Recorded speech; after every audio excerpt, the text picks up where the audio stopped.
Hello everyone, welcome again to my channel. In this video we are going to talk about variables and data types in Java. Variables is memory location for storing data value. When we have data we need to use, it must be stored in variable. Because data that is not used directly can't be stored anyway. So is where we store information we will need.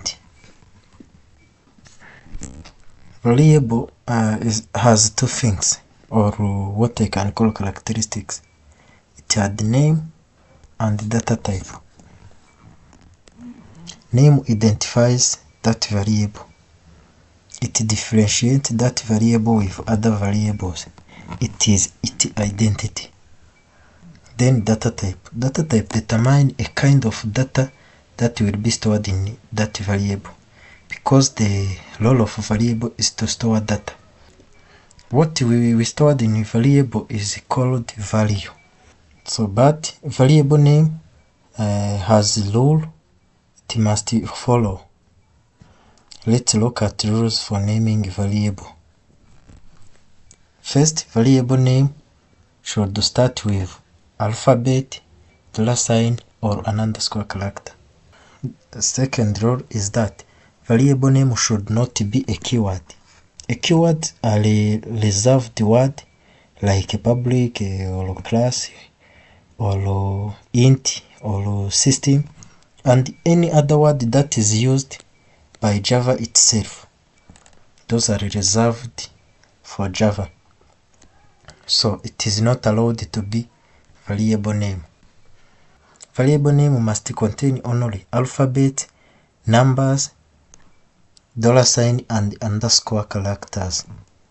Everything else is not allowed. Another things to consider is that variable name should not contain space.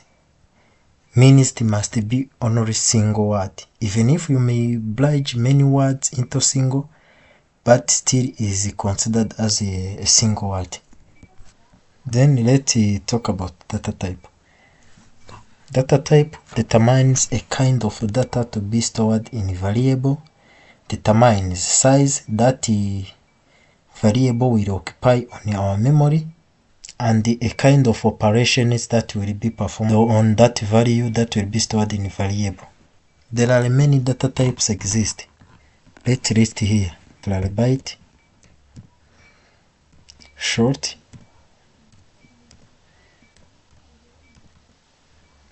int, and long.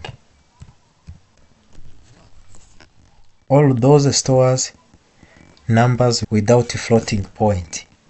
To differentiate those variables is amount of data they can store. This can store few, this can store little larger, this can store large, this can hold a maximum number we can store in Java. Let's look at another data type. We have again float and the double. Those are the data types for storing numbers with floating point. Float stores number with 6 to 7 decimals, while double stores with number up to 15 decimals. Then we have another data type called the char that store single character, and another called boolean that store only true or false. It stores only true or false, nothing else. So all those data types are called primitive data types. Primitive data types are the data types where the actual value is stored in a variable. And there are another type called non-primitive data type. Non-primitive data type is a kind of data type that is stored only reference of actual value. In non-primitive data type, we have strings, objects, and many other data types. There is a syntax to declare a variable. We write We start with data type that determine a kind of data that variable will store. If it is numbers, if it is characters, if it is anything else, is what comes before variable name. Then after data type, we type variable name. Variable name, you name it according to what you want. What is required is to only to follow rules for naming variable, which I told before. Then let variable name.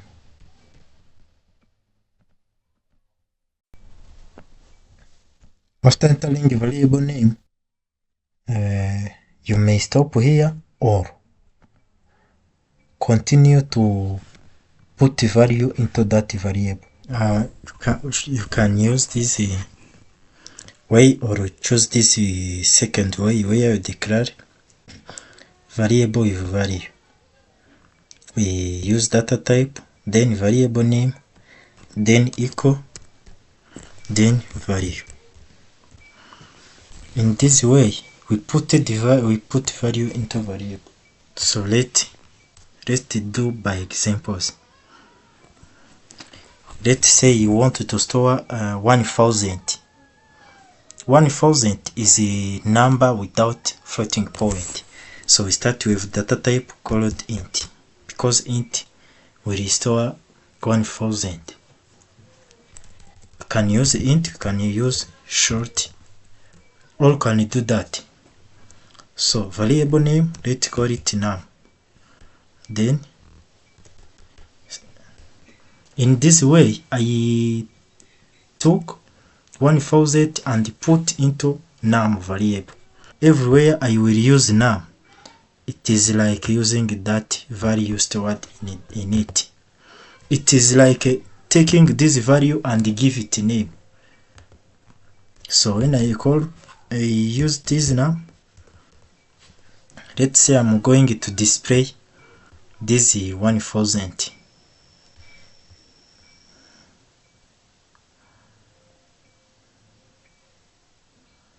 Now you see the output is this. You can use any data type to declare any variable you want in that way. I can also declare empty variable first. Let's say like this. Then assign value later or store value later. Yeah, this can also work. Let's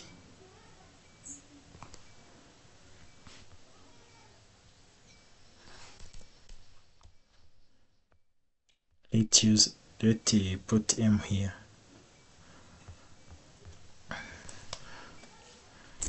The other thing you must note is that variable name is case sensitive.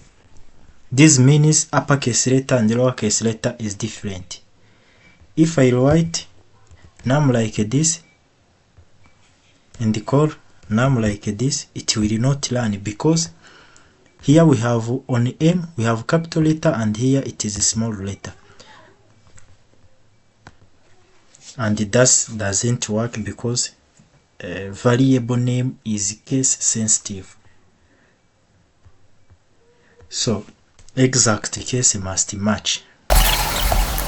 And here if I tried to violate the rules for naming variable, always it will result an error. Let's put number at the start of a variable. It will result an error because it is not allowed.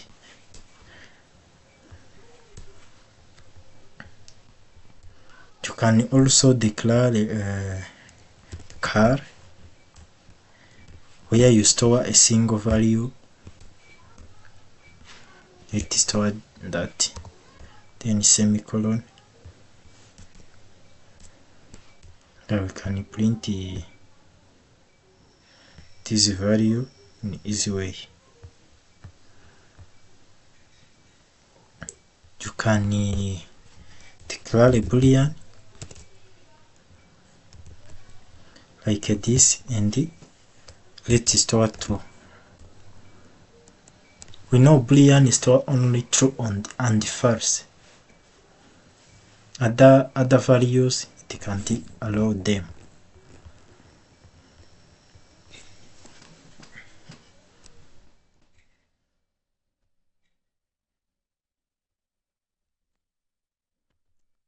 And here you can, here on a print, you can combine or format output to do some operation. Let's say I might add this num and this into single value. Let's say plus num.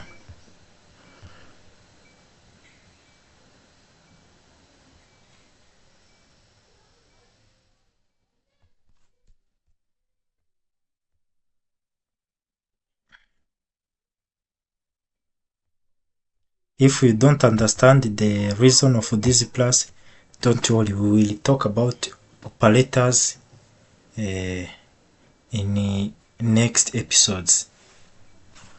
But let's say another thing. In ELI, we used to display only content. We can come here and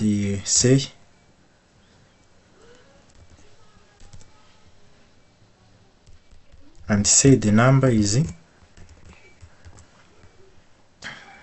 then it displays something like this. But here we can combine this text will written with variable we have to make formatting beautiful. So we can say the number is m. Here we use a place which it is said as a concatenation. It will display this word and add the number that is stored here.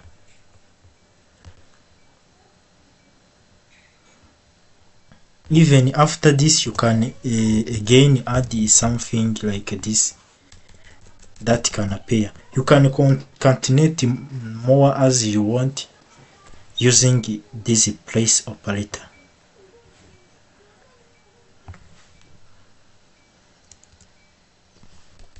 Let's add something like this. Yeah, it is this.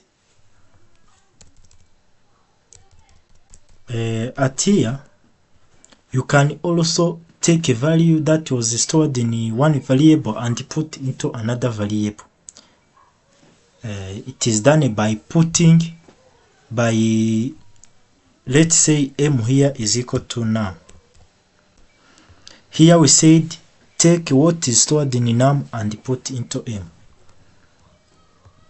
So it will take 1000 and store it into m. Yeah, you can see m now stored 1000. Yeah, that's how it works. And make sure the values you assign are compatible. For example, if we have a float,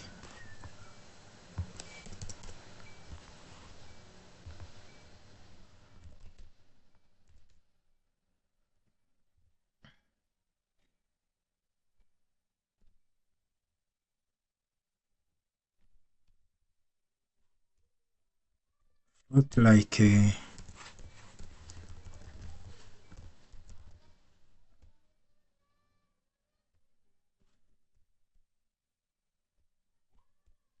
will produce error because it is not compatible with that value. To make it compatible, we must add the float here. If we don't add it, it is taken as double, and double can't be assigned into float. That's why we had error before. These appear on float that at the end it has f, and on long that at the end it has r. So pause videos and collect these exercises.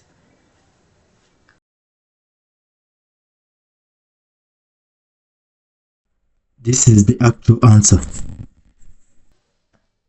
Open exercise document in the link in the description below to try out more and know more.